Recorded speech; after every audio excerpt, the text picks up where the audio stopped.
Šiandien pakalbėsime apie grėblius. Fendformer grėblių liniją turim tiek centrinio grėbimo, tiek šoninio grėbimo grėblius. Paskutinius metus Fend atnaujino Former grėblių seriją. Naujieji Former C linijos grėbliai įvairaus pločio, 2 rotorių, 4 rotorių pagal jūsų poreikius. Ką svarbu paminėti apie šių grėblių priežiūrą? Priežiūra yra ypatingai nesudėtinga. Esminis dalykas, kalbant apie priežiūrą, tai, kad grėbliakočio pavara yra uždara ir čia tepimo taškų mes neturime. Čia priežiūros lieka gerokai mažiau. Vienas iš svarbių aspektų, kas irgi dažnai nutinka, tai sulankstom patį grėbliakotį. Tai pasižiūrėjus čia, grėbliakotis yra susiaurintas tam tikroje vietoje, kad jis linktų būtent čia ir tą grėbliakotį iki 10 kartų galima šaltai atlenkti.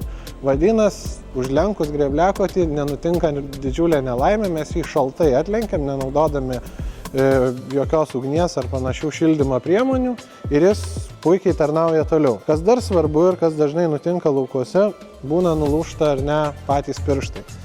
Tai kad nereikėtų numauti visų pirštų, kad norint pakeisti arčiausiai grėblio ar ne centrą esantį, pirštai yra pritvirtinti atskirai ir tuos pirštus mes galime keisti nepriklausomai, taip irgi sutaupom šiek tiek laiko. Nemažiau svarbu, kaip grėblys dirba laukuose ir kaip jis atkartoja mūsų dirvos paviršių. Šiam reikalui Fend atnaujino grėblių važiuoklės, tai turime tandeminę važiuoklę, kurios ne tik kad priekiniai ratukai yra vairuojami, ar ne, ar jie seka mūsų posūkį, tačiau ir centrinės važiuoklės, ar ne, antrųjų ratų eilė taip pat turi priekinius vairuojamus ratukus, kad grėblys kuo geriau sektų paskui mūsų traktorių. Galim pamatyti, turim individualų kiekvieno rotoriaus, ar ne, pakėlimą, kas leidžia mums galulaukėse šiek tiek lengviau susidoroti ir negrėbti jau sugrėbtų pradalgių. Pats grėblys nusileisdamas pradžiai nuleidžia, ar ne, priekinius ratus ir tada nuleidžia galą, tai turim tokį lėktuvo pakilimo nusileidimo efektą,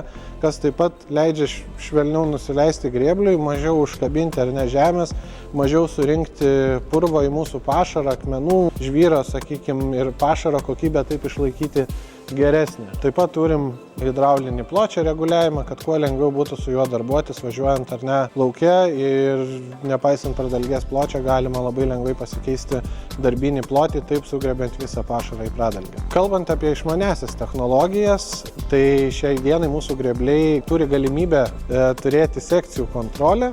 Vadinasi, jeigu dirbam su navigacija ir fiksuojame apdirbtą plotą, tai grėblys automatiškai užvažiavus ant apdirbto ploto pakelia vieną rotorių. Jeigu užvažiuojame abiem rotoriais, bus pakelti abu rotoriai. Taip pat turime nuo greičio priklausomą ar ne grėblio prispaudimą. Vadinasi, kuo važiuojame greičiau, tuo grėblys intensyviau spaudžiasi prie žemės, taip sugebėdamas dar geriau sukopijuoti ir sumažindamas darbo operatoriui.